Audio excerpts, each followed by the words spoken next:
इंदौर की, जहां राजा हत्याकांड में एक बड़ा अपडेट आपको बताएंगे।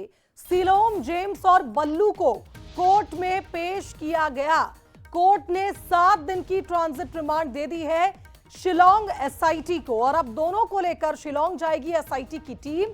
जिस फ्लैट में सोनम रुकी थी, वहां से उसका काला बैग गायब हुआ था।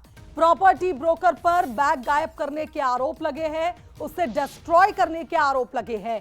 चौकीदार बल्लू के साथ मिलकर, चूंकि सिलोम जेम्स ने इस बैग को जलाया था। हत्याकांड में अब तक 7 आरोपियों की गिरफ्तारी हुई है, और अब एसआईटी की टीम जिस तरह से लगातार इंदौर में जांच कर रही है, अब ट्रांजिट रिमांड पर दोनों को शिलोंग ले जाया जाएगा, जहां जांच होगी।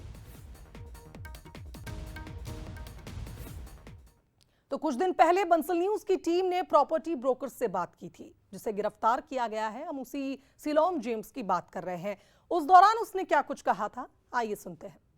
पति की हत्या के बाद में सोनम रघुवंशी जब इंदौर पहुंची थी, तो उसने 14 दिनों तक कहीं न कहीं यहाँ पर इंदौर के इसी देवास नाके क्षेत्र में वक्त गुजारा था। इसके साथ में ये पूरे फ्लैट की तस्वीरें इस वक्त हम आपको दिखा रहे हैं, और यहीं पर कहीं न कहीं यहाँ पर सोनम, विशाल और राज के साथ में 14 दिनों तक थी।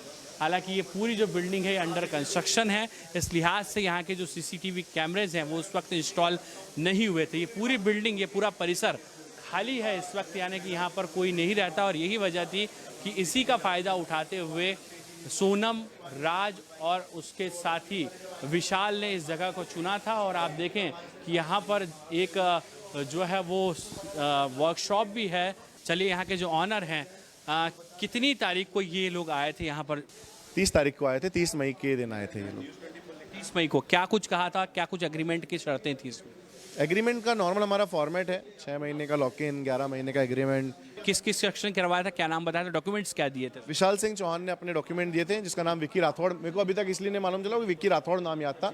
आज एग्रीमेंट पे देखने का पता चला कि विशाल सिंह चौहान नाम है उनका। और कोई शख्स उनके साथ में आया था, आपने कहा इस बात की? एक शख्स था जिसकी शक्ल मेरे को कंफर्म पुष्टि नहीं है कि वो कौन थे वो। और क्या कोई लड़की थी सोनम जिसकी? बाइक पे 2 लड़के आए थे बस। कितनी तारीख को यहाँ से लोग रवाना हुए, कुछ आपको जानकारी? कोई जानकारी नहीं, क्योंकि एक बार हम किराए पे देने के बाद जब तक टेनेंट से रेंट नहीं लेना होता है, टेनेंट कुछ ऐसा ना कर दे जिससे उससे बात करनी पड़े, तब तक हम इंटरफेयर नहीं करते हैं। तो ये आप देखें कि जो बिल्डिंग ऑनर है, उन्होंने यहाँ पर खुलासा किया है इस वक्त कहीं न कहीं कि यहाँ पर जो है वो 30 मई को वो लोग आए थे। हालांकि उन्होंने मकान कब खाली किया, संभवतः ये बताया जा रहा है कि 7 जून को उन्होंने ये मकान, जो फ्लैट था, वो खाली किया होगा। उसके बाद में सीधे सोनम यहाँ से गाजीपुर पहुँची थी, लेकिन 14 दिन तक यहाँ पर रुके, किसी को भनक नहीं लगी। और लीगल एग्रीमेंट के जरिए कहीं ना कहीं यहाँ पर ये पूरा फ्लैट किराए पर लिया गया था। 17,000 रुपये महीना इसका किराया था। और उसके साथ में यहाँ पर पति की हत्या के बाद में सोनम और उसके जो साथी हैं विशाल, राज, वे यहाँ पर इंदौर के इस देवास नाका फ्लैट पर रुके थे। फिलहाल नरेंद्र गोस्वामी के साथ पीयूष पारे, बंसल न्यूज़, इंदौर।